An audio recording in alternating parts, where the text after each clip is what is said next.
What up, you guys? Welcome back. All right, so here's a quick one on how it's possible to be enabled by a employer of yours. As I mentioned before in previous videos, I was in the hotel industry for years, primarily at the front desk, and eventually I worked my way up to being a front desk manager. And I'm not going to say the exact year this took place, but just know it was a situation that spiraled out of control quick. And it was a situation I was thankful for at the time. And as addicts and active addiction, I mean, it's all about survival. Just like it's a day-by-day process of staying clean in recovery. In active addiction, it's a day-by-day process of doing what it takes to get what you need, to get your fix. So I was employed at a hotel, and the general manager of the property, he was a family friend, and real cool guy. We've always had a really good rapport. I've worked for him at a few different properties. He's even fired me before the first time I worked for him, and he's seen me, at my best. He's seen me at rock bottom. And every time I would work for this guy, I think it was like maybe 3 or 4 different times. I worked for him three or 4 different times. And every time I left that hotel, it would be because I just quit. I voluntarily quit. It got to the point where I'd get my paycheck and that check would be gone, within a week, maybe even less. He's seen me when I would get out of rehab, feeling good, feeling fresh, feeling confident, blah, blah, blah. So this is how I was enabled by this guy. Pardon the siren. It's not for me. Anyway, here we go. So the way this worked out is I get my check, right? I got paid bi-weekly, which is every 2 weeks. I'd get my check. I'd have a amazing, first week.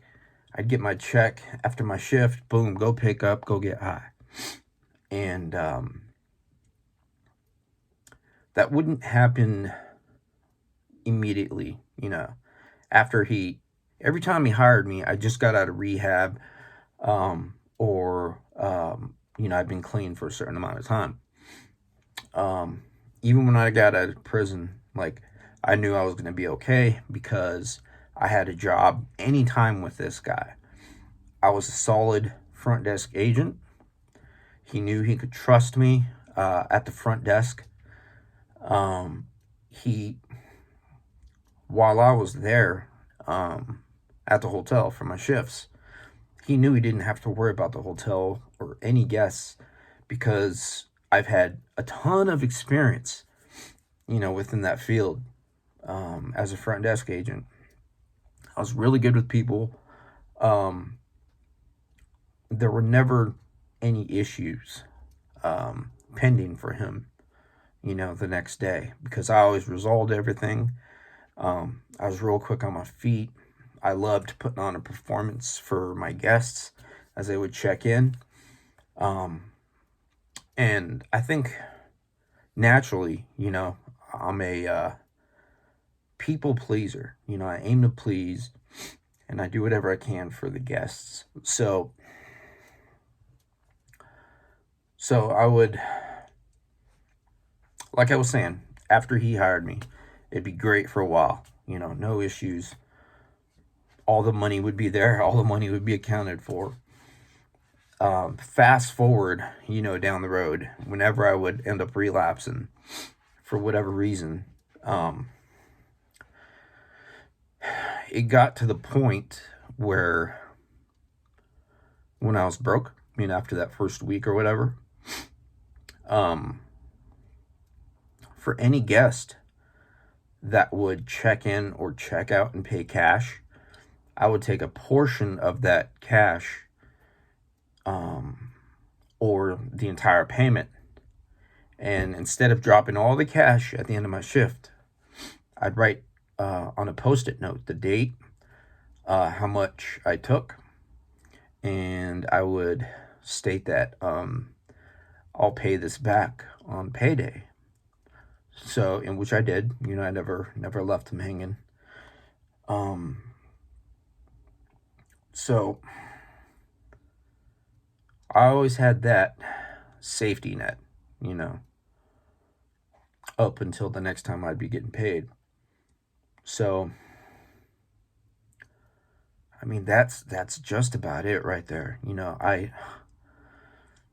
The first time I asked him if I could do this, it was kind of weird. I made some excuse.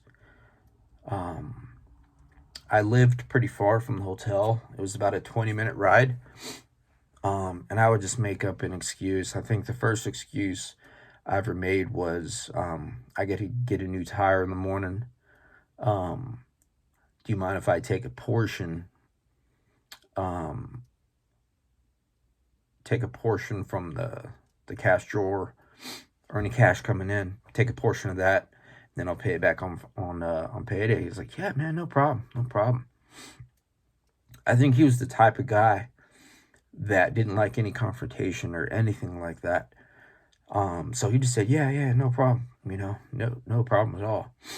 Real laid back guy, cool guy. And, I still care for the guy. He's a real cool dude. But the addict that I was, I took advantage of that. So I think the first few times I ever did that, I asked him and made up some BS excuse. And then eventually, as time went on, I would just do it without asking him. And hopefully, there was no issue, which there never was, because I always paid it back on, the next payday. So as I kept doing that, obviously my tolerance and my addiction just got worse, and boom. And you could tell, people could tell, like, who know me, they could definitely tell as to when I'm using, because I would start losing weight again. I'd be late to work. There'd be times where my dealer wasn't picking up before work, and I wouldn't go to work until I got what I needed, because I wouldn't be able to function. I couldn't function up at the front desk. So I definitely took advantage of that. And if you're an employer and this is happening, keep this video in mind.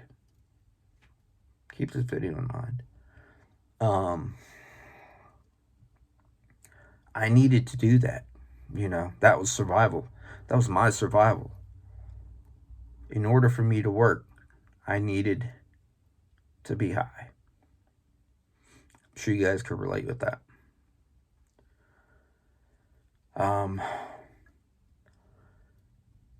And towards the end of my tenure at that job, I would always get to the point where I would call or text him, like, hey, man, I'm done, dude. Like, I can't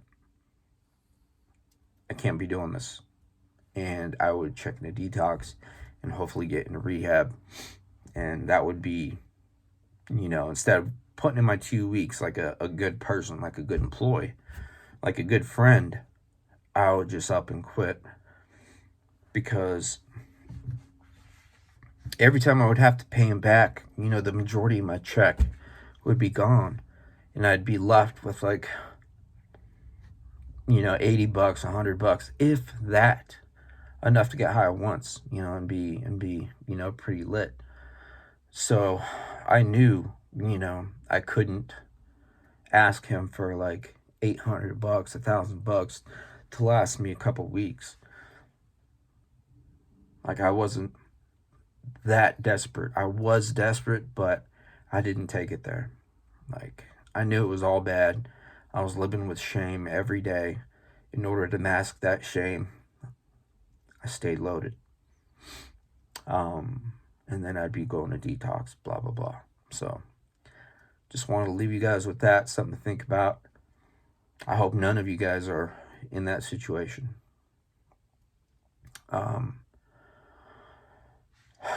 So thanks for listening, guys. I don't know what the message in this video is.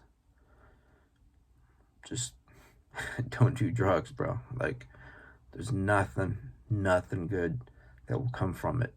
It's a temporary high. As soon as that high is done, you're going to have all your problems still, and that cycle just repeats and repeats and repeats. After a certain amount of clean time, I'd have a slip or two, and that slip or two would trigger something in my brain that would make me want to get high again, obviously, right? Just thinking about that is crazy. Like, I can't believe I was that person. I can't believe the person that I'm talking about in the story is me,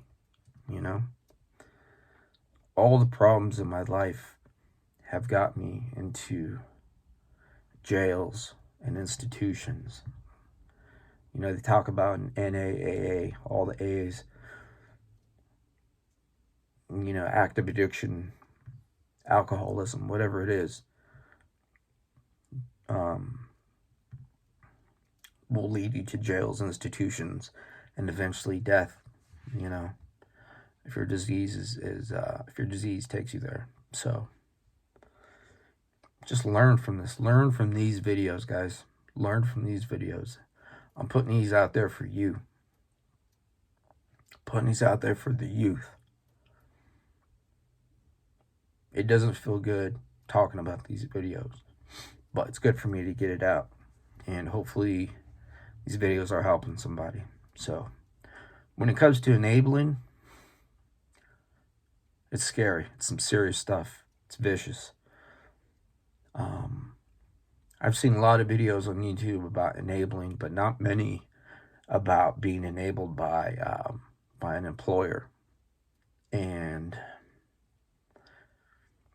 I was really desperate. I was a desperate person with a wicked addiction.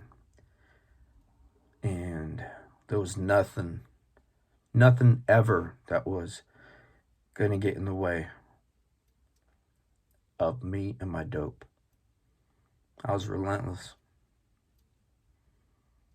I was the type of dude that did what I did and deal with the consequences later. And those consequences caught up to me, and they'll catch up to you. Thanks for listening.